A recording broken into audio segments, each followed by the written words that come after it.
Ça fait un millénaire que je n'ai pas été aussi ronchon qu'aujourd'hui, donc j'espère que ça ne se ressentira pas à l'intérieur de cette vidéo. Mes chaussures sont déjà pas mises, donc ça ne le fait pas. Nous sommes pour vous vendredi, pour moi jeudi 31 août. Cette nuit, la nuit précédente pour moi, donc il y a 2 nuits pour vous, nous avons tous et toutes subi la pleine lune, la super pleine lune du Poisson, ce qui me rend aujourd'hui fatigué, irritable, chiant, mal luné. Et ouais, je suis en train de perdre tous les spectateurs de cette vidéo. C'est tout simplement pour justifier le fait que premièrement, je ne porte pas de maquillage parce qu'on l'a dit, cette semaine, il n'y a pas de make-up sauf pour MTT évidemment. Donc voici ma tête de zombie à midi lorsque je dors peu et que je suis mal luné, voilà. J'ai vraiment rien mis la semaine dernière, enfin il y a quelques temps, quelques tournages, j'avais quand même mis de l'anti-cerne et tout sur mes boutons. Là je l'ai pas fait, j'avais pas envie. En plus vous allez voir que cette émission va durer pas vraiment longtemps, hein. C'est vous qui avez choisi de la vouloir, de vouloir la voir quand même. Donc j'ai juste fait mes sourcils, je vais mettre un petit peu de gloss. Pour celles et ceux qui me demandent, je me transforme en youtubeuse beauté une seconde, mais c'est les Fat Oil de chez NYX. Ma teinte c'est Newsfeed, je l'adore et vous l'adorez aussi, vous me demandez tout le temps ce que j'ai sur mes lèvres, et ben en ce moment c'est ça, surtout quand je fais du no make-up. Mais bref, vous l'avez compris, aujourd'hui on est donc là pour Pop the Tea qui est donc la seule émission sur ma chaîne YouTube où on ne parle pas de télé-réalité, on parle seulement tout simplement de people, de stars, un petit peu des choses qui se passent en fait finalement. Et cette semaine, il s'est pas passé grand chose. Ou du moins, moi-même, je n'ai pas vu énormément de choses passer. Vous m'avez envoyé quelques trucs et j'ai essayé de les remettre là-dedans. Mais sinon, il ne s'est pas vraiment passé grand-chose. Donc, c'est la raison pour laquelle ce Pop the Tea est super court. Mais de base, je voulais mettre les actus dans MTT. Et la plupart d'entre vous, lorsque j'ai fait un sondage, vous vouliez quand même un Pop the Tea, même s'il était court. Donc, le voici, le voilà. Je pense qu'il ne va même pas durer un quart d'heure. Mais j'espère quand même qu'il pourra satisfaire votre curiosité et votre soif d'actualité. Et du coup, en fait, je fais cette intro à rallonge pour vous demander quelque chose. Est-ce que vous aimez bien pour les Pop the Tea, les Spill the Tea, etc. Est-ce que vous aimez bien le fait que parfois c'est un petit peu plus court? Enfin, est-ce que ça vous dérange ou pas? Parce que c'est vrai qu'il y a des semaines où il se passe pas des trucs de ouf et des fois j'hésite à faire sauter des vidéos pour en remplir une autre ou vous faire des petites vidéos, mais j'aurais besoin de votre pensée par rapport à ça. Bref, cette introduction Back in 2012 qui a duré 3 minutes était beaucoup trop longue à mon goût. Je pense qu'il n'y a plus personne sur cette vidéo, mais pour celles et ceux qui ont survécu, je vous souhaite la bienvenue. Je vous retrouve après le générique et c'est parti, let's pop the tea.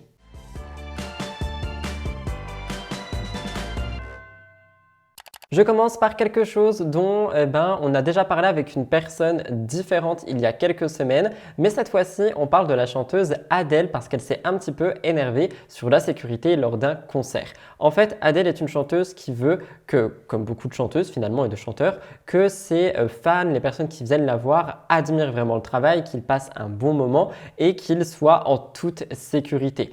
Et malheureusement, ça n'a pas vraiment été le cas là et Adele s'est un peu énervée. Elle a interpellé un agent de la sécurité pendant qu'elle était en train de faire une chanson. Donc elle s'est arrêtée de chanter et elle a interpellé cet homme parce qu'elle voulait que le fan en question qui était un petit peu embêté soit laissé tranquille. Elle était en train de chanter Water Under the Bridge et elle a demandé à ses musiciens d'arrêter de jouer et elle a dit « Que se passe-t-il avec ce jeune homme là-bas ?» Elle a donc pointé le fan du doigt pour qu'on sache un petit peu de qui elle parle. Elle dit « Il n'arrête pas de se faire importuner depuis le début du concert parce qu'il est debout. » Et en fait, on a vu une vidéo qui a été publiée par le fan lui-même et dans cette vidéo, on voit une spectatrice qui lui demande de s'asseoir à la chanson juste d'avant parce que en fait, elle ne voyait pas Adele sur scène, sauf que c'est vrai qu'il n'y a pas d'obligation de rester assis ou debout pendant un concert, c'est un peu chacun fait comme il veut et par conséquent, Adele a dit elle à la fin de sa musique, tu peux te relever maintenant chérie, personne n'est obligé de s'asseoir. Normalement, j'ai retrouvé les vidéos, je vous laisse regarder.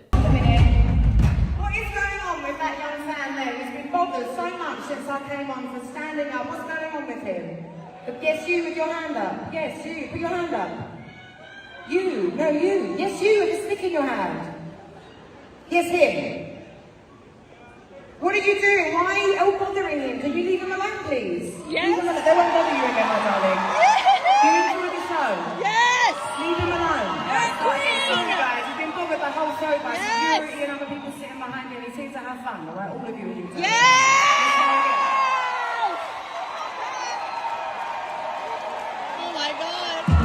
Pour réagir, je dirais premièrement que je trouve ça, encore une fois, tellement agréable et remarquable en fait ces stars et ces personnalités qui vont prendre le dos de leurs fans, de leurs spectateurs et tout. Je trouve que c'est quand même quelque chose de remarquable qu'on voit pas forcément dans mes autres émissions avec les candidats, les influenceurs et tout ça. Et là, ça arrive quand même souvent, donc je trouve ça plutôt pas mal. Après la question du debout rester assis, honnêtement, il me semble que c'est vraiment chacun fait comme il veut et peut à un concert, hein, si mes souvenirs sont bons. Je sais que je commence à prendre de l'âge, mais quand même. Et par conséquent, même si la spectatrice était gênée et que le fan ne voulait pas s'asseoir, et malheureusement, ça aurait été pas cool, mais il n'était pas obligé de le faire.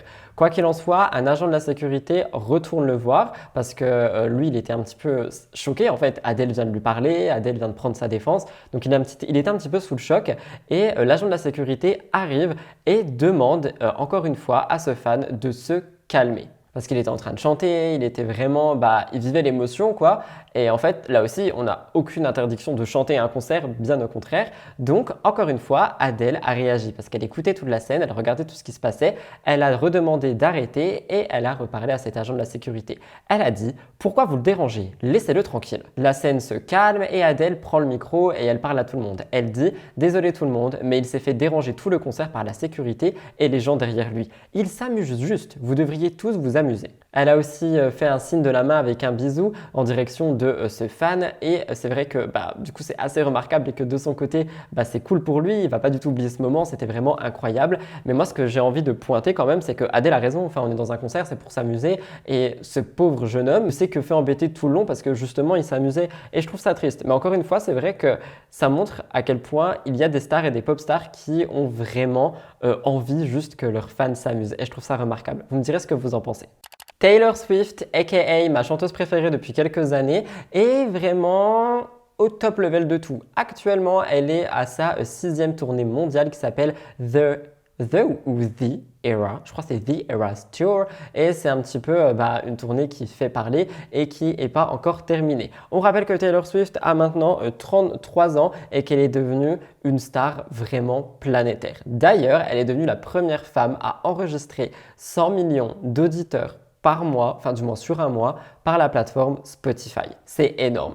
Et honnêtement, je ne vais pas vous mentir, je pense que j'y contribue beaucoup. On pouvait lire, parce que c'est la plateforme qui a publié le communiqué sur Twitter, le 29 août, Taylor Swift est devenue la première artiste féminine de l'histoire de Spotify à atteindre 100 millions d'auditeurs mensuels. Bon, après, on va pas se mentir, c'est pas son premier succès au niveau de la musique, hein, elle est vraiment brillante, on la voit beaucoup, elle a beaucoup de prix, c'est vraiment une superstar, je trouve. En plus, elle a pas mal de messages engagés, de chansons engagées aussi, donc c'est vrai que c'est quelque chose que je trouve remarquable. J'ai trouvé aussi quelques classements qui montrent que Taylor Swift est vraiment très loin devant d'autres personnes, notamment ici j'ai pris Dua Lipa. Dua Lipa arrive en seconde place après Taylor Swift qui a 77 millions. Taylor a eu plus de 100 millions, c'est totalement énorme.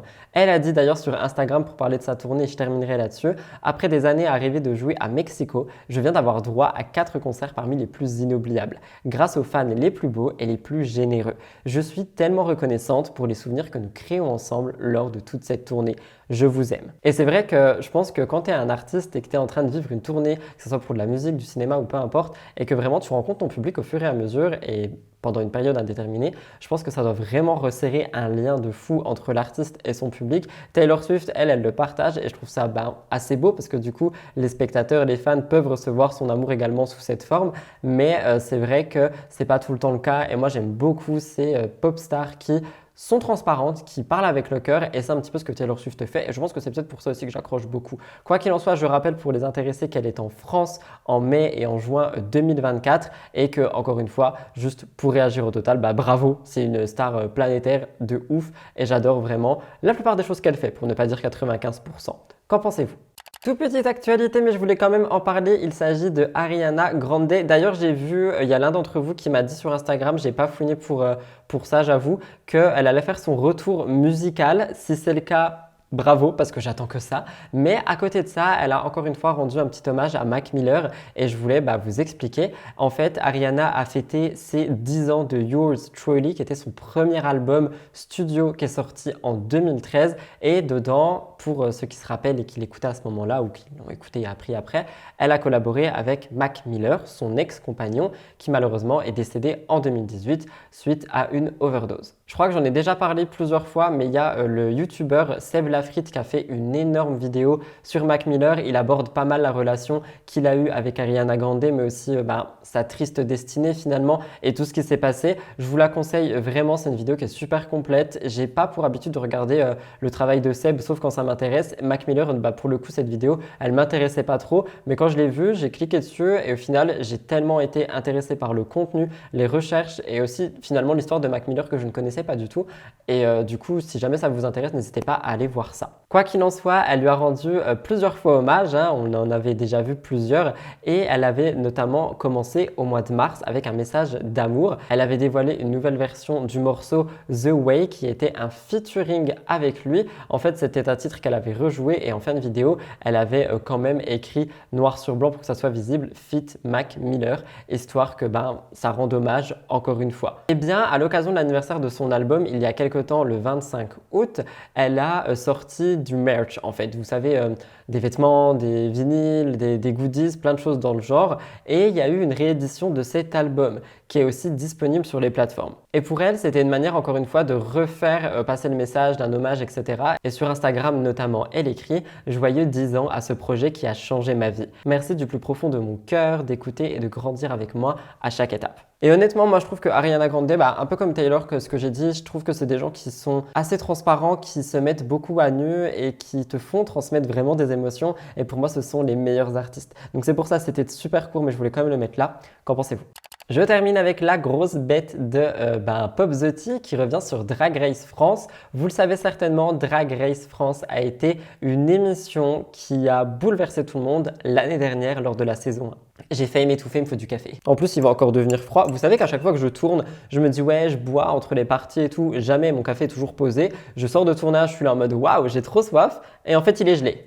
Et là, c'est l'hiver qui arrive, donc c'est encore pire. Quoi qu'il en soit, si la saison 1 de Drag Race France avait montré que la franchise américaine pouvait trouver un public en France, la saison 2 a totalement tout défoncé et elle a dépassé pas mal de records. On fait un retour sur cette saison 2. Les épisodes ont été regardés par environ 512 000 téléspectateurs en moyenne. C'est énorme, croyez-moi. C'est des chiffres qui ont été pris sur le média 20 minutes et c'est vrai que c'est énorme. Et ils comptent même pas ceux qu'on regardait sur France TV Slash, notamment moi, beaucoup d'autres personnes que je suis sur Twitter.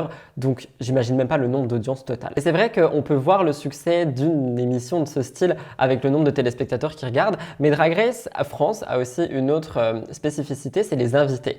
Et en fait, quand on se rend compte qu'il y a des noms dans les invités qui sont extrêmement connus, puissants, j'ai envie de dire, et qui pèsent en fait dans le game, tout simplement, n'ayant pas peur des mots, tu te dis que ouais, c'est vrai qu'on est sur un level. Rappelez-vous, le jury est toujours constitué de Nicky Doll, Daphne Burki et Kiddy Smile, mais ils ont quand même reçu d'autres personnes, notamment Christine and the Queens, qui d'ailleurs veut se faire appeler autrement et je ne veux pas poser problème, donc je vais retrouver le nom tout de suite. Redcar, depuis quelques temps maintenant, on en parlera ce dimanche. Mais ce n'est pas tout, il n'y a pas eu que lui, il y a eu Amanda Lear, Juliette Armanet, Eddie De Pretto, Nicolas Sirkis, Christian Louboutin, on a aussi eu Virginie Despentes, Léna Mafouf, qui est Léna Situation pour ceux qui la connaissent que sous le pseudo. Et c'est vrai que du coup, ça fait quand même une bonne brochette. Je sais pas si on se rend compte, mais ça a fait une bonne brochette. Et par conséquent, rien qu'en voyant les invités, t'es là, waouh, l'émission pèse dans le game quand même. Quoi qu'il en soit, ça a totalement tout déchiré. Au niveau des audiences, au niveau des retours, c'est vraiment une saison de Drag Race France, la deuxième, finalement il n'y en a eu qu'une avant,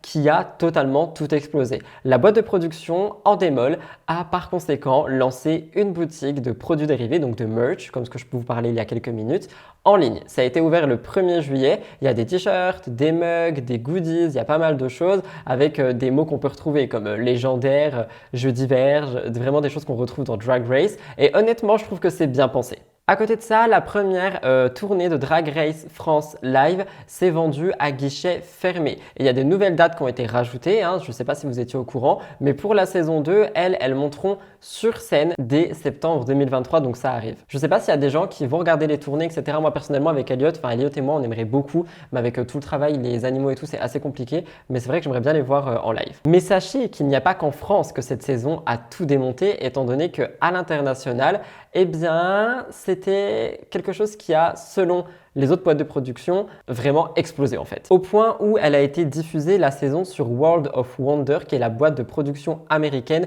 qui détient toutes les franchises. Donc imaginez l'audience que ça a pu faire ailleurs qu'en France. Nicky Doll a aussi dit que la saison 2 était la plus regardée de l'année dans le monde et c'est aussi la mieux notée sur le site IMDb. Je ne sais plus ce que signifie le nom de ce site, mais c'est vrai que j'ai vu que la note était de 9,1 je crois.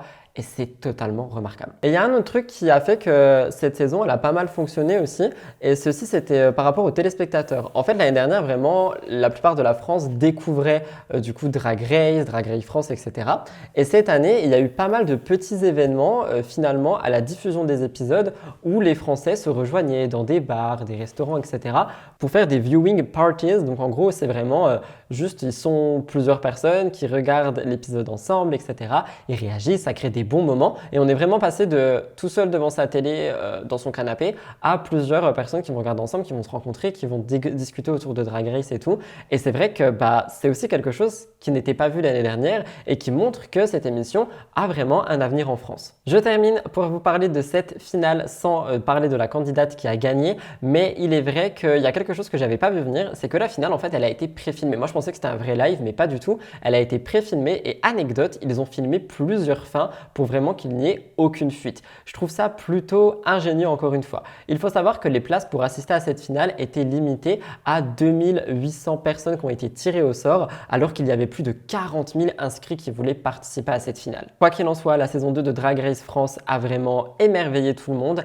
Moi, j'ai envie de vous dire que je préférais quand même la première parce que j'ai vraiment découvert l'univers en fait et là, je continue ma découverte. Mais la première pour moi, c'était vraiment la naissance de Drag Race France de toute façon. Mais c'était vraiment, ouais, je sais pas, je trouve que ça a vraiment apporté un message de tolérance qui va continuer d'être véhiculé au fil des saisons. Et je terminerai là-dessus d'ailleurs par vous dire que je trouve que cette émission a beaucoup d'amour à apporter, beaucoup de messages de tolérance. On a notamment vu avec ces rugbyman cisgenres, hétéros qui sont venus relever le défi du drag. C'était vraiment incroyable. Je trouve que cette saison était incroyable, mais mon cœur penchera toujours pour la première. Je vous laisserai me dire ce que vous en pensez, mais je voulais vraiment terminer ce Pop The Tea par rendre hommage, non, mais faire un bon point sur Drag Race France saison 2 qui a vraiment ébloui tout le monde.